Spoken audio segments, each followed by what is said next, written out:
Hey, everybody, and welcome back to B&B's Football Happy Hour. I am Bobby, as always, joined with my man, Brian. Hey guys, glad to be back. Another little special episode this week, so it should be a good one.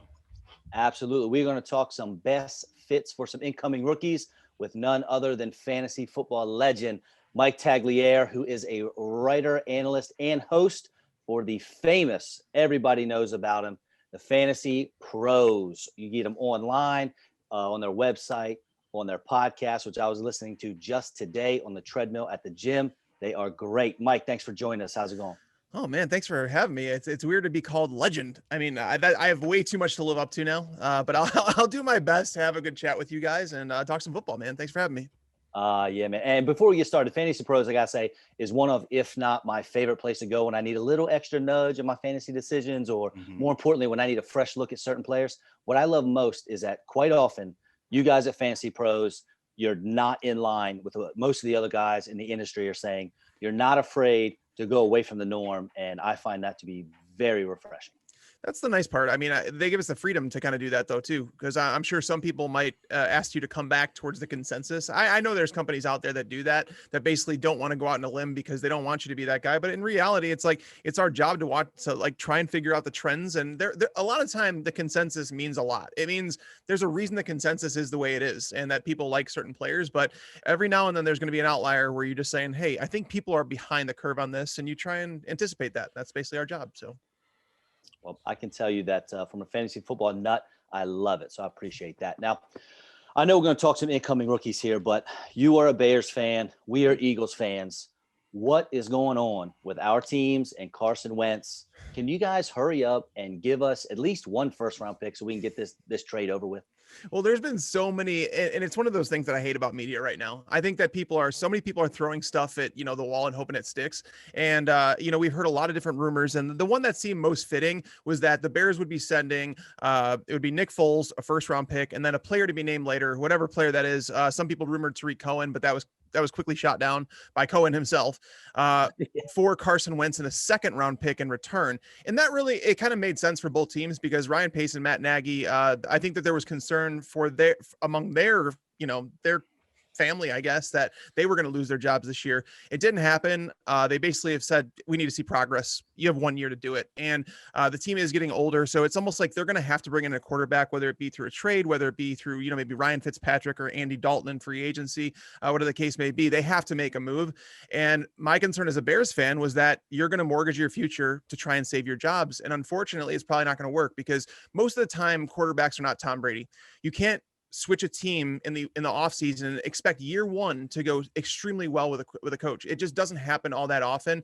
And especially with someone like Carson Wentz, who's coming from Philadelphia media, which is brutal as well, but coming to Chicago off the year that he had, I believe his confidence is somewhat shot. And I've kind of lost faith in Matt Nagy as a play caller. So I would rather the Bears hang on to that first round pick or multiple first round picks, or whatever the Eagles want, so that, the next head coach, the next GM can have those picks to kind of rebuild this team, because unfortunately the Bears are kind of stuck in between a rock and a hard place. I think that they've let a defense just go to waste over the last couple of years with what they've done. And, is it Mitch Trubisky's fault? Is it Ryan Pace's fault? I don't know if I want to throw Trubisky under the bus completely. He was expected to be a developmental quarterback, only 13 starts in college. But I just felt like Matt Nagy after year one got stagnant, and it was almost like too much confidence in what he was doing. And he lost his edge as a play caller, and it's become very predictable in terms of what he's doing. So I'm happy that trade never happened. I'm sure you guys are not, because now you're in a position where it's like, if you're stuck with Carson Wentz and that massive contract, it's almost like, are they going to start him over Jalen Hurts, who, he was hit or miss in his rookie season. So you really can't put all your eggs in the Jalen Hurts basket. So even if they traded away Carson Wentz, they might be drafting a quarterback. So there's a lot of ifs, ands, or buts on both sides and both teams. Yeah. What should we do, Brian? What are the Eagles doing here? I mean, obviously, I would want to do the deal. What if we threw in Zach Ertz? Would that sweeten the pot for you? If we gave you Zach Ertz and Carson Wentz for I don't know. I'll take one first-round pick, man. I'll take Foles back as our backup, and then one first-round pick, and maybe you can throw in another player if they have to. But, I want them to get the deal done. Yeah. But like you said, I mean, I don't know if Hurts is the answer. And I think I just saw some mock draft today. It had the Eagles taking Justin Fields. So, yeah, I'm not too happy about that either. So, I don't know. I want to get the deal done, I guess. Yeah, I honestly don't think it's going to happen with them and the Bears. I just don't think that if the ownership won't let Ryan Pace make that moves to move multiple firsts, Yeah. I don't know many teams that could take on that contract that Carson Wentz has. It's a terrible contract. And like, I was actually looking at this earlier today, all the cap space for teams and stuff like that. And I put up a tweet that said, the Packers last year at this time, like if you go back to last year, $22 million they had. That ranked as the 25th most. So basically the 8th least amount of cap space available to them. So they weren't going to sign many big free agents. This year, that number would be the 13th most among NFL teams. If like there are 13 or 14 teams that are negative cap right now, and with the salary cap coming down about 6.5%, 7%, you're going to have some big name players cut. Teams they're basically going to have to get rid of salary. And I just don't know many teams that could take on the salary that don't have a high draft pick that could select, Justin Fields or one of those top end quarterbacks. So I think you guys are going to be stuck with Wentz, unfortunately. And it might not be a bad thing. I mean, he did show flashes of what he can do. It's just buying low. That doesn't really exist with that contract. All right. Well, thanks for that vote of confidence there. I'm feeling really great about this. Yeah, Now, so you recently wrote and I read about your top 50 draft prospects. And I'm telling you what, man, I didn't get past number 2, your second draft prospect on here before my eyebrows were raised. And this guy, Najee Harris, running back from Alabama, most folks don't think he should be in the top 10, 15, let alone the second overall prospect. Now, this guy, he's my personal number 1 running back coming out. I'm not sure it's even really that close. He's 6'2", 230, had an incredible career at Alabama. He can run the ball. He can catch the ball. He showed you to be a workhorse this year for sure. And he finished 5th in the Heisman. But second overall player, my friend, that's bold. Well, to be fair, this is not how I would draft them. Like, it's not like number 2 overall, I would take Najee Harris. I believe Najee Harris is worthy of a late first round pick in the draft. And I say that because, and many people are saying you don't ever draft a running back in the first round. There's a benefit to doing it. And the benefit is that you're getting them with that 5th year option, like the Chiefs did last year with Clyde Edwards-Helaire, where you can get those guys in the 5th year for cheap, because running backs, you're going to use them, you're going to abuse them, you're going to get that first contract out of the way, and then you're going to move on. That's just the way the teams are doing it nowadays. But basically, when I do this big board, I always try and think of like, who are the can't miss players? Who are the guys that legitimately you could draft and feel extremely good about as a franchise? I wouldn't take him. I wouldn't take him in the top 20 picks, but if you get in, outside the top 20, if you want to take him in the end of the first round, that's fine, because there's really not can't miss players at that point in the draft. You're going to take some chances on some guys that you need positions filled. Najee Harris was a guy that when I remember watching the first game. So I don't watch college during the NFL season. I do that because my job basically requires me Sunday through Friday. It's just bananas. It's nonstop and it's go, go, go. Whereas Saturdays, I tell my wife and my family that I'll be there as a dad. I'll be there as a husband, that I can do the family things with them. So I don't watch college during season. So basically once the NFL playoffs start, fantasy season's over and I can go in and grind tape. So I basically go through and watch all this college tape. The first game I got to at Najee Harris, it was just like, I'm watching him and I'm like, there are flashes of what was greatness, but then there was also some points in his game where it was like, I want to see it on a more consistent basis. There were times where he looked a little sluggish, like he was just going through the motions. And I was like, but then I kept going and I got to the next game and it was like the effort was there almost all game. And then it was another game. And I'll always do at least 3 games on a player, because someone like, especially at the top of the list like this, we can't forget that they're kids, right? These guys are coming out of college, they're kids. And maybe he had a good weekend. maybe he had a little bit too much fun over the weekend, whatever the case may be. Maybe it was just a sluggish game and you need to get past that. If it happens on a consistent basis, they have an issue with their dedication to their craft or whatever it may be. Whatever is causing them to be like, not have effort all the time. If it's happening on a consistent basis, that's a problem.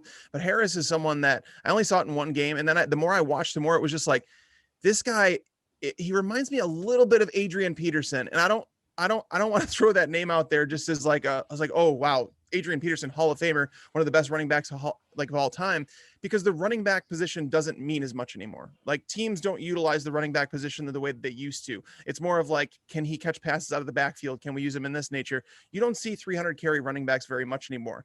Najee Harris is the type of running back that you can do that with. It's like Derrick Henry came out of Alabama. We see a lot of running backs come out of there. Mark Ingram going back, TJ Yeldon, the mishap, Kenyon Drake, whatever the case may be. But there's a lot of running backs that come out of there. And Najee Harris he might be the most impressive one that I've seen come out of Alabama in quite some time.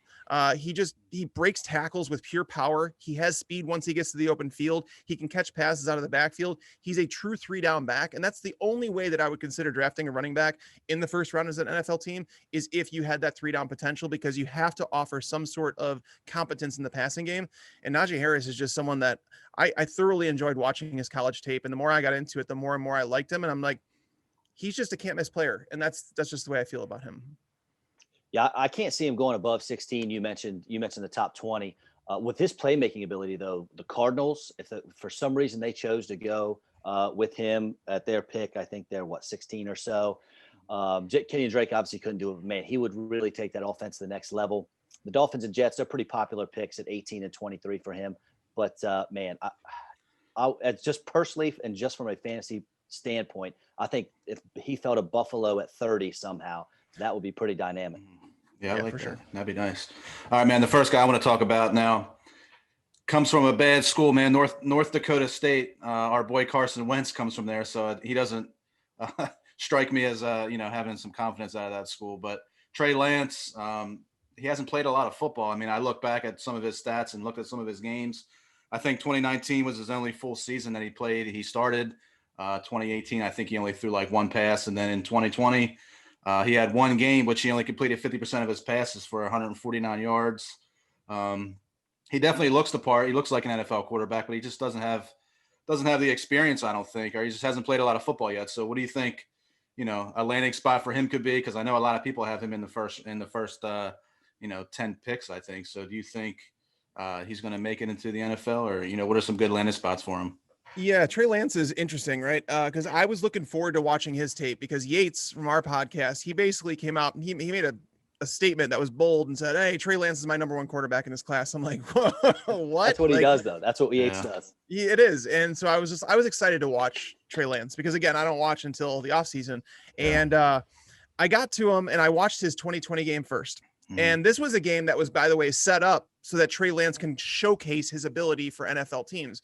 Not only did I not see the quarterback that I saw in 2019, I saw a quarterback that looked like he may have gained 10 to 15 pounds. Like, because there's a lot of people during this pandemic that have gained some weight and stuff like that. But when you're an NFL prospect, that's like your number one priority that you need to pay attention to.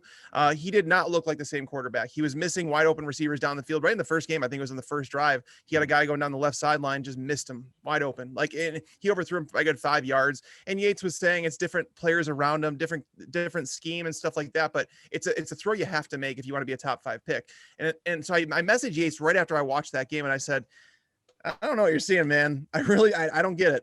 And it was like almost like a bad version of Josh Allen. And then he's like, yeah, this game was terrible. He's like, just go back to 2019. So I went back. Obviously, I was going to go back to 2019 to watch. And if you were to solely watch 2019 film on him, you'd say this guy's a top 5 pick. It's based on the potential that he's showing you. Yes, it was only for 1 year. That's all you have to go off of. And I really don't like when quarterbacks do that. I don't like when they regress. And granted, it's only a 1-game sample size. And again, we can't do that. We can't judge someone on 1 game in 2020. But it was like Jordan Love. Jordan Love was someone I did not like him at all last year. And the reason is because I watched this 2019 film and I was like, this is trash. It was terrible. And then everybody's like, go back and watch 2018. And I did. And he was a different quarterback. He wasn't a can't miss prospect in 2018, but 2019, he regressed. And it's like, that's the last tape that we had to go off of him. Whereas Trey Lance, he had 1 game. So there's going to be there's a bunch of mixed emotions on Trey Lance right now. If you draft him, you're doing it for potential, and you're doing it so that you're drafting a quarterback that is not going to start right out of the gate. And that's why I'm actually coming out with my mock on Wednesday. I have Trey Lance going to the Panthers at 108. And I do that because it seems like they're a team that's been desperately trying to get in on Deshaun Watson. They were talking to the Lions about Matthew Stafford. So they're a team that's clearly looking for a replacement at quarterback. They want to upgrade from Teddy Bridgewater. And if they're unable to do that, then they need a contingency plan. And so drafting someone like Trey Lance to be behind Teddy Bridgewater for a year or 2, if you wanted to, he makes a whole lot of sense for them at 108. Nice. Yeah, that'd be the good spot. I mean, yeah, we're down here in Eastern North Carolina, so I'm sure a lot of my Panthers fans, buddy, would probably be pretty happy with that pick, I would imagine. I bet. We're going to keep it in the quarterback room and switch over to Justin Fields and Zach Wilson. Obviously, Trevor Lawrence, number 1 guy. Really no need to talk about him. Most folks have Fields and Wilson next in line. You currently have Fields as your number 2 at the moment. And one thing you mentioned about Fields in your article that I mentioned before was his great accuracy. But Zach Wilson had a better completion percentage and better yards per attempt. So do you see both these guys as possible long-term NFL starters, or closer to like a short-term starter with long-term backup possibilities, like maybe your guy, Mitch Trubisky? Yeah, so when I watched Justin Fields, I felt like it was a guy that people are going to compare him to Russell Wilson, which I don't think is really fair, because when Fields evades the pocket, when he almost makes that first guy miss, he takes off as a runner. He doesn't really keep his eyes down the field. He just turns into a runner at that point, and that's fine. A lot of quarterbacks do that. That's why Russell Wilson is Russell Wilson. He has that mobility, but he really doesn't even want to use it because his arm is so damn accurate. That's the thing, is if you have protection for Justin Fields, he's going to complete those passes down the field. He's got a strong enough arm to do it. Whereas when I watched Zach Wilson, it was different. I mean, when I first started watching him, I liked it. The fact that it seemed like he recognized defenses right away, but I got more of a Trubisky feel with him, or like a Jay Cutler-esque feel, where you always wonder if he's going to hit the guy.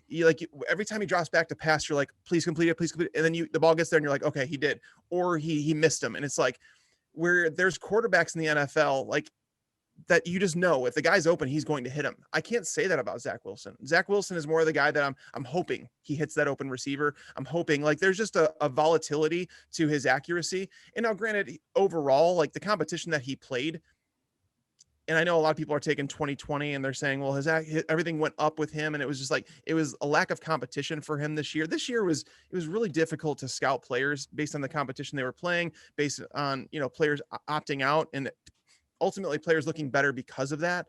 But Zach Wilson is a guy that I'm not extremely high on, and he's going to go in the top. It seems like he's probably going to go number 2, number 3 overall, whether the Jets trade back, whether they select him there, whatever the case is. But I think that me personally, I would take Fields over Zach Wilson, just because, again, accuracy to me is the number one trait I want to see in a quarterback. And I know Wilson had a higher accuracy percentage, but college stats, they almost don't mean anything to me. And I know that's weird coming from someone like, I study stats. I watch film, I study stats and all that. But when it comes to college stats, I legit throw them out the window. And I tell people, I'm like, there's so much volatility in that, based on the offense that they're playing in, based on, the conference they're playing in, the competition they're playing against, the competency of their offense overall, like the players that are coming with them.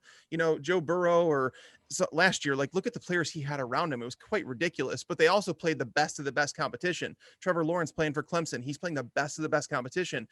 I take that stuff into consideration when it's like, okay, well, why didn't this guy produce more numbers than this guy? And it's like, well, you have to factor in competition and say that's going to determine whether or not I think a players can't miss because he was playing great competition, or a guy that says he flashed potential. Don't get me wrong, but we don't know how that's going to translate to the NFL level. Guys that have played at Alabama and Clemson and things like that, places like that, those are the guys that are playing NFL competition, because those are the top highly recruited schools that are always getting high draft picks. So that stuff I factor in. But again, while watching Wilson, I just didn't feel like he had that accuracy quality that you just know he's going to complete the pass if he's got a player open. Good stuff. Well, all right, my next 2 guys here, I want to take it to some guys that played against some pretty good competition at Alabama here, Devonta Smith and Jalen Waddle. Now, look, both guys are pretty good. Obviously, Smith won the Heisman, and I think Jalen Waddle went down with a leg injury there. But in 4 games, he had almost 600 yards, so he was on pace to have quite a season himself. So, if you were an NFL GM looking at these 2 guys, who would you select first out of these 2? Oh man, it depends on my team, to be honest with you. I'd take either of them. I think they're both fantastic. And Devonta Smith, I keep going back to the idea, like last year, I remember watching T. Higgins, and I didn't have T. Higgins as my number 1 receiver. I didn't. But I remember watching him, and the best quality he had was that he made it look easy. And that there's really no other way to say it. It's just like the guy was just going through the motions, and he was catching balls down the field. He didn't have the most speed. And then like his athletic numbers came out, and his 40 number was like 4 or 5 something. And people were like let down. They were saying, oh, his athleticism is going to keep him down in drafts. And I was like, I don't know if I want to move him down that much. And I understood why they drafted him in place of AJ Green. It felt like it was like the guy that was going to take over for AJ Green in that role. And it was like, that was perfect. Just let him sit for a year or play sparingly.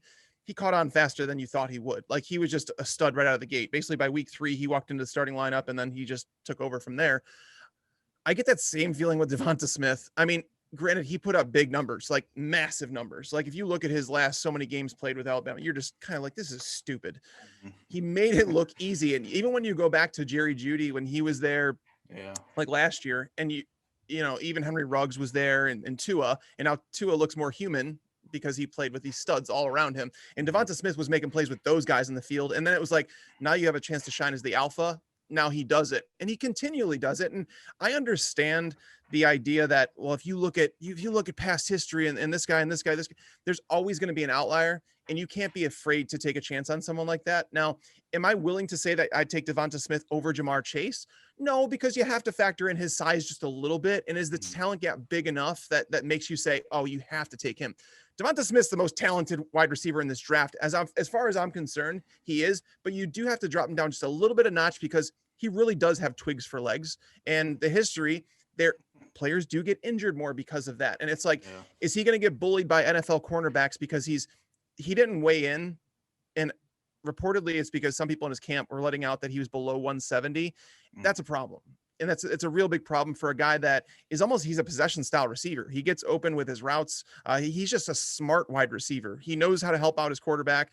And I almost feel bad for him because so many people are throwing out negative comments about him saying he's too small, but the guy, all he does is play football, and all he does is he's just a natural. Whereas Jalen Waddle, he's a grinder. Jalen Waddle is built stronger. And I know he had an injury, obviously, that kind of derailed his season this year, but he reminds me of Steve Smith. Like he's got an edge to him. He's got speed to get open down the field. He could play in the slot. He could play anywhere on the field, to be honest with you. Like he can play that deep roll. He can catch balls underneath. He's built, like he's strong enough to break those tackles underneath if you want him to do that. Love both of these wide receivers, but they're completely different players. Like Devonta Smith is not going to be a guy that you're going to put over the middle of the field and expect him to break tackles. He's a guy you're going to put on the perimeter. You're going to play him kind of like a possession style receiver that isn't going to get a whole lot of yardage after the contact, yards after contact, but rather just be an easy target for his quarterback to throw to. So, I mean, like if you look at Calvin Ridley, when he came into the NFL, Calvin Ridley, not a very big guy. He's not as small as Devonta Smith, but Ridley is a guy that he's a quarterback's best friend. Separation, like I talked about quarterbacks accuracy, wide receivers route running translates at every single level. And Devonta Smith is one of the smartest route runners I've watched. So yeah, I dig him a whole lot. One thing that scares me about Smith is I see his size and how explosive he was in college. And I just see Hollywood Brown. And that is not what I want to see when I look at a receiver. Now, granted, I think Smith is better than Brown, but just given their physical statures and all that stuff, I really hope that his career does not go the route of Brown. And again, Marquise Brown, his skill set's probably not best suited for a passer like Lamar Jackson, however, and an offense like Baltimore. However, I just hope Smith's a little better. And before I move on to a guy you mentioned there earlier, Jamar Chase, last year we had a very deep draft class with wide receivers on CeeDee Lamb, Jared Jeudy, Henry Ruggs. I mean, list goes on forever. And a lot of industry mocks had all three of them going in the top 10, but that didn't happen in real life. And this year, for me, feels pretty similar where we got, the three guys, Waddle, Smith, Chase, that, I'm seeing Chase go number 3 overall sometimes. In real life last year, the wide receiver slid. And for me, I feel like that same thing might be happening again this year. I mean, we'll see it just seems a lot of similarities between last year's wide receiver class and this year's. There's a top tier for sure. I think there's one other wide receiver that belongs in that tier, and it's Rashod Bateman. Bateman reminds me so much of Keenan Allen. Like I watched that guy, and he's not gifted physically. He's not like a guy that's going to he's not going to churn out routes like someone like Calvin Ridley or anything like that, but he's a very smart route runner, and he knows how to play a defender, like legit, like in terms of getting a defender to flip his hips or think you're going somewhere you're not. Rashod Bateman is fantastic. And playing at Minnesota, it's obviously not, playing at Alabama or anything like that, but Rashod Bateman, smart. I think he's one of the safer plays at wide receiver. But going back to last year, I think the reason that you're seeing some of those wide receivers fall is because teams don't feel it necessary to jump and grab those players because you don't have a Calvin Johnson. You don't have a guy that's 6'5" and 250. You don't have that guy like the LeBron James of the NBA. Like if you were to have a wide receiver come into a draft that moved the way Calvin Johnson did, you would see him go inside the top 5 picks, because that's an alpha. Like, these guys they're going to be alphas in terms of possession style receivers, but you're also seeing the NFL shift where every team is running more 3 and 4 wide receiver sets, where that alpha wide receiver isn't necessarily as important, because you don't have those wide receivers getting 150 targets regularly anymore. It's just more spread out.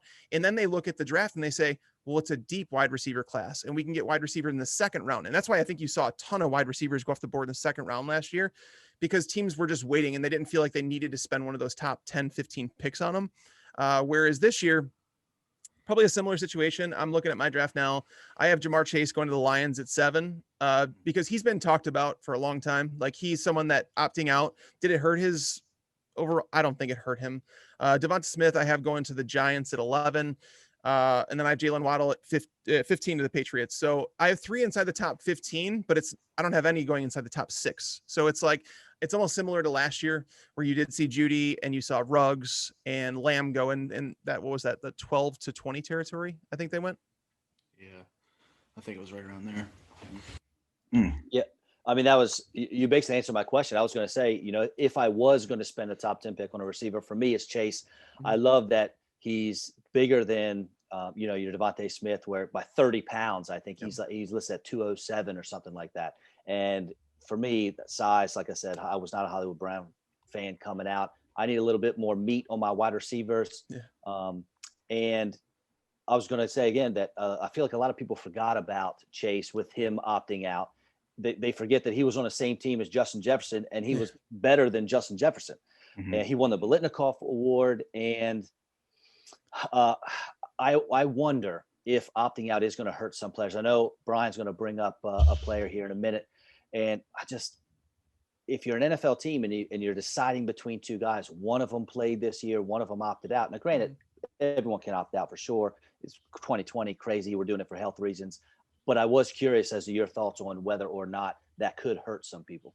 I don't think it's going to hurt him. I think a lot of people want to just forget 2020, and it is going back to the idea that it's tough to scout a player on 2020 because there were limited games in some areas. There were, like players that opted out. Again, it's going to be easier competition, pad the numbers a little bit. It changes a lot, but Jamar Chase is he's a guy that, what's funny is it rarely happens, because I've only been scouting college players now, I think, for like 5 years. And it happens every once in a while where I'll see a player, I'm watching someone else. Like last year I was watching Justin Jefferson, and while I'm watching Jefferson, I liked him a lot, but then Jamar Chase kept popping up. I'm like, who's this number 1? And so I go in there and I look, and because I'm not a Devy guy at all. So I go in, I'm like, number 1, Jamar Chase. I went to Twitter and I'm like, Jamar Chase is a baller. Like, this dude's he's legit. And because he keeps popping off when I'm not even watching him. And it made me almost like want to watch more of his tape just to watch him. So I basically did see his film before even this offseason. I didn't have to go back and watch too much of Jamar Chase. But Jefferson and Chase, I know that they had Joe Burrow, and everybody's going to say, well, they both put up big numbers. And those guys, it's like, what happens when you mix Jamar Chase and Justin Jefferson and Joe Burrow together? What happens? Clyde Edwards-Helaire, you get record-breaking numbers because you have a great player playing with great players. I don't get that same feeling. Like, I was watching Terrence Marshall, and I know a lot of people are saying, the next big LSU wide receiver. I don't get that feeling. When I watch him, I feel like the offense helped him. I feel like he's a solid player, but he's not going to be Justin Jefferson. He's not going to be Jamar Chase. He's not those players. Whereas those players, did the offense help them? Sure, but they were going to be great in their own right. So Jamar Chase is someone that he has that alpha. He has that dog in him. Like, that guy, he's got so much confidence. He plays with it. My number 1 trait about him is not that he's the best route runner. He's a solid route runner, but he's smooth.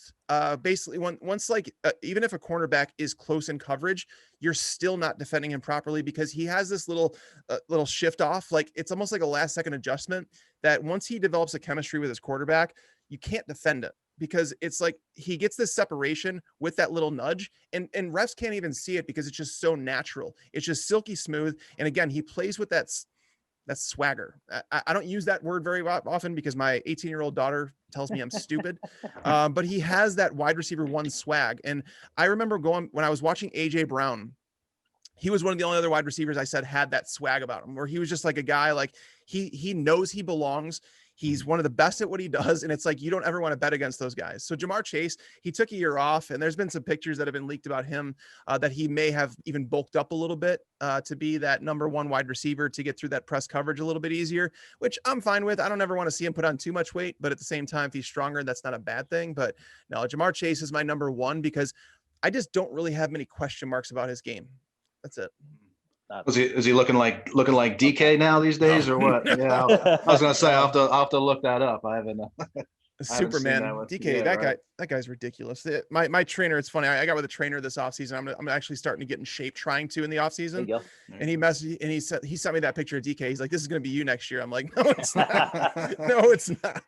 Dude, if that happens, we're having you on the show again, but you have to do it shirtless. Yeah, I would 100%. I would do what DK Metcalf did with Pete Carroll and show up in the combine or when they interviewed him and just showed up shirtless. I've done that. I love that video when Pete Carroll just takes his shirt off. That was awesome. Like the first meeting, it always pops up on my Facebook somehow, and I always just find myself watching it. But it's a great video, man. It's awesome.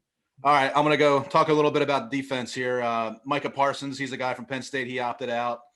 He had a huge career at Penn State, who produced some pretty good linebackers in their day.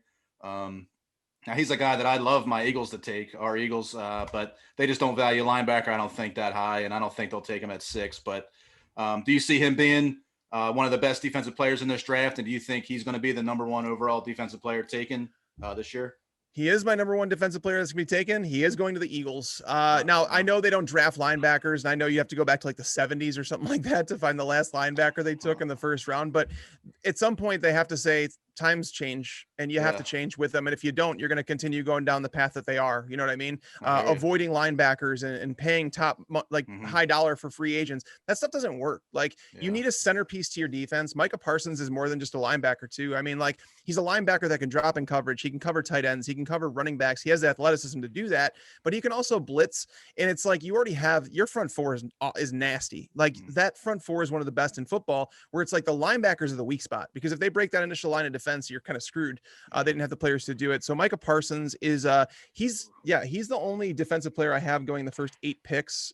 Caleb Farley, I have him as the next one, but Parsons is kind of like that, almost like Roquan when he was picked by the Bears, like where he's the one linebacker that I think is considered, because I don't have another linebacker inside the top 15.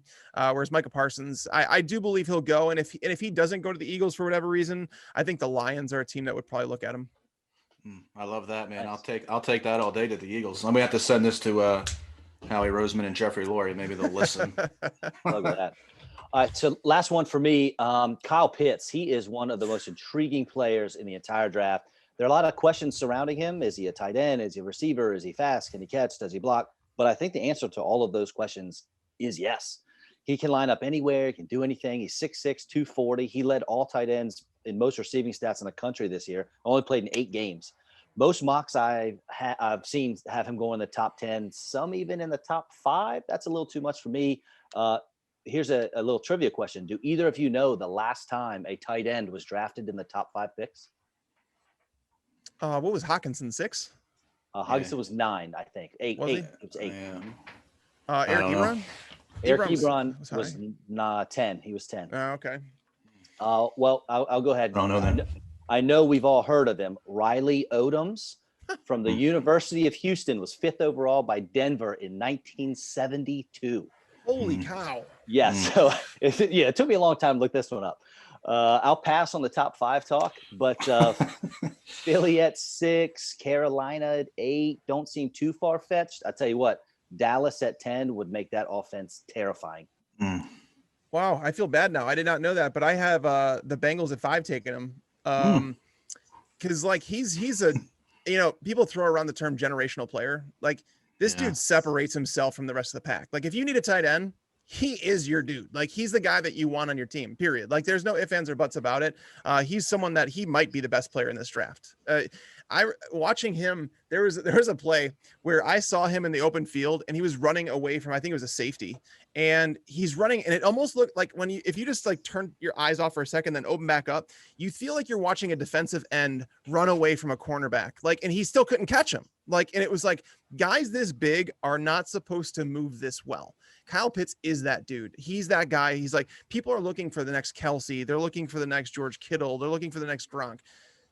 look no further. Kyle Pitts is your guy. Like, he's that guy. And I think people see the way that the Chiefs use Kelsey, and they wish they had a player like that. So that's why I had him top 5. I was struggling to put him there because I was looking through a lot of different scenarios. And then I was like, all right, you need a player that make an impact now. The Bengals are in a situation where you almost need to capitalize on that rookie contract. When you have that rookie contract, you're able to kind of build around him. You have enough money to allocate to other places to try and compete now. And when they had Joe Burrow, I think the offense was competent, but it's like, so many people are going to say they have to go to the defense. They have to do this. Why not accentuate a strength? You know what I mean? Kyle Pitts can block. He's not a great blocker, but he's competent, which can help obviously in the run game, but he's a guy that a defense has to account for. He's another weapon where it's like, you look at teams like Atlanta, you look at teams like KC, and it's like, did they need Clyde Edwards-Helaire? No. Does he make them better? Well, they didn't. Yes and no. But this is a guy that just takes one of their strengths and it makes it even better, where it's like, hey, we know we're going to rebuild the defense. It's going to take some time to do that. So why not take the best part of our game and make it even better? I thought about that with Pitts, and that might change as the months go on leading up to the draft, because this is just my first mock draft, but I felt like the Bengals are a team that when they drafted Drew Sample, it felt really just bad. I didn't understand the pick when they made it. But clearly tight end is a position they're going to need. CJ Uzama, I believe he's a free agent. Drew Sample got his chance to play last year, didn't do too much with it. AJ Green leaving, they need another option. So if you put Kyle Pitts alongside with, Tyler Boyd and T. Higgins, even Auden Tate or whatever else they put out there on the other side, it's a strength. And it's something the Bengals haven't been able to say for a long time, that we have an actual strength of our offense, or strength on our team. And it is that offensive, just like that nucleus of young players that they have on offense. Kyle Pitts, next Riley Odoms. You heard it here first. So bad. Brian, you got anybody else for our guy tags here? I don't got anybody this year. I do have a list of 3 guys who are going into their second year. So 3 receivers who were picks last year. So I got Laviska Shenault, Van Jefferson, and KJ Hamler. Now, out of those 3 guys, who do you think will have the better year in 2021? Laviska Shenault. I mean, Trevor Lawrence, it's so weird because I almost want to tell people, jump on that Jaguars bandwagon before it gets cool. Because if Lawrence turns out to be everything that, people think he's going to be, and some people say he's the best prospect since Peyton Manning, some say since Andrew Luck, it doesn't matter. He's one of the best prospects we've seen in the last, 10, 20 years. If he turns into the quarterback that everybody thinks he's going to be, and he looks NFL ready, he looks like a guy that can walk and play. That team is going to go from like, all of a sudden it's like, you were so bad, and now you're at least somewhat competitive just with Trevor Lawrence you put on there. And they have 4 picks inside the top 45 this year. They have all the money they want in free agency. And I was talking with someone else through DM today about the whole free agency, the circle that we're about to go through. And if you find a quarterback like Trevor Lawrence in this Jaguars team, they're in a unique situation. The Patriots are another team that's in a unique situation where all of a sudden Bill Belichick they have the second most money salary cap wise to spend, and free agents that are hitting the open market are going to get less money than they ever have. Well, than they should have gotten because of this salary cap scenario with the revenue sharing plan that the NFL has. Teams that have a lot of cap space, this is their opportunity to get out of hell, basically, because you're going to get players at discounted salaries. The teams, down there, like the Steelers, like the Chiefs, there's a lot, the Falcons, these teams have so many cap problems. They're going to have to cut star players just to field a roster. So it's teams like the Jaguars that are going to be able to capitalize on that, because the Jags, I had it pulled up earlier, they have almost $80 million in cap space right now. They're going to get Lawrence at a discounted contract, and they're going to have that for the first 5 years of his career. That's fantastic. And then you look at DJ Chark, solid wide receiver. Laviska Shenault, he came on as the year went on, and he was doing it with Gardner Minshew. He was doing it with some bad quarterback play. Let's be honest about it. And Shenault was someone that you didn't know how it was going to translate. Like, he didn't play against some of the top competition, but it seemed like he got better as the year went on. There was an injury in the middle of the year that kind of derailed that, but he came on again at the end of the year, where he's a guy that can play all over the field. They were moving him into the slot a little bit. Keelan Cole's a free agent. So many good things here. But just the Jaguars in general are just going to be a better football team. And it's almost like Joe Burrow for the Bengals, where but going from Gardner Minshew to Trevor Lawrence, and then going from Andy Dalton to Joe Burrow, I would say it's a bigger jump in the Jaguars side. That team is going to be good. As long as they totally don't screw up the draft, they should just take regardless of position, they should take the best player available and do that with those first 4 picks. And that team will be turned around very quick because, again, they have money to spend in free agency. It's going to be an attractive spot for players to go, like a wide receiver. If you're a young wide receiver, like let's say Juju Smith-Schuster is like, hey, I just want to go play with a good quarterback. Like, that's all I want. Hey, we're getting Trevor Lawrence. Come on over here. Urban Meyer, there's a reason that guy chose to come to come to the NFL again. Like, you know what I mean? Like, there's a reason he came, and it's because that team's set up for so much success. I say Shenault, and I don't even know if it's close. Van Jefferson's still got to compete with Josh Reynolds for whatever reason. I don't want to talk about Josh Reynolds. He's terrible. And then the last one was you had Van Jefferson, Laviska. Hamler. Oh, yeah, KJ Hamler. Yeah. You have Cortland Sutton coming back. Jerry Jeudy's got to take a step forward. We don't know if Drew Lock's going to be the quarterback. I doubt it, but yeah, he's just third in line. I like Hamler as a player, but he's more of a good player rather than like a fantasy asset. Yeah. That's for sure. All right, folks, that's almost out of here. That just about does it. Make sure you check out our sponsor, Diaper Dust, www.thediaperdust.com. Anyone and everyone who has a kid, you need this product. It's going to save your sense of smell and your sanity. Diaper deodorizing powder. It is a fantastic product. Use it every day with my son.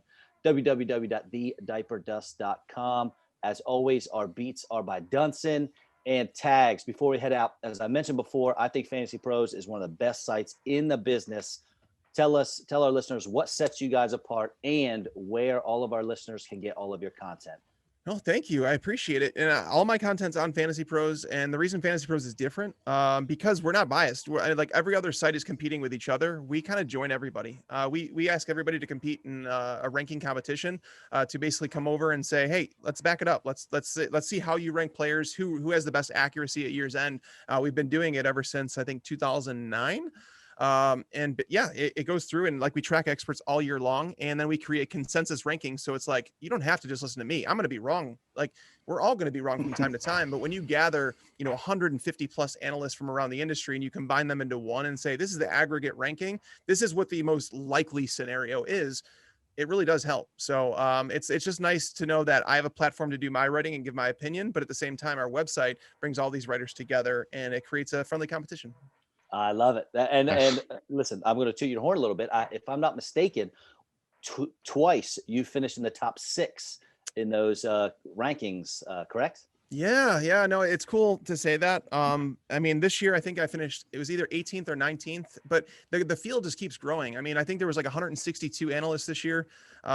We do the same thing for mock drafts in terms of like the NFL mock draft. We started doing an accuracy competition with that last year. So it's really neat to see the people that, everybody could run out and take victory laps afterwards. Everybody could do that. I don't like doing it just because it's like, I want to what can we get better at? That's all I want to know. What can I get better at? But everybody will take victory laps. But in the end, how many things did you get wrong? And we track all those things. So in order to try and figure out, okay, who actually does give the best advice, and there's some people that deliver that message easier, process, all that stuff. So there's just a lot that goes behind it. But no, I appreciate that. That's cool. It's always cool when other people say nice things about you. So I appreciate it.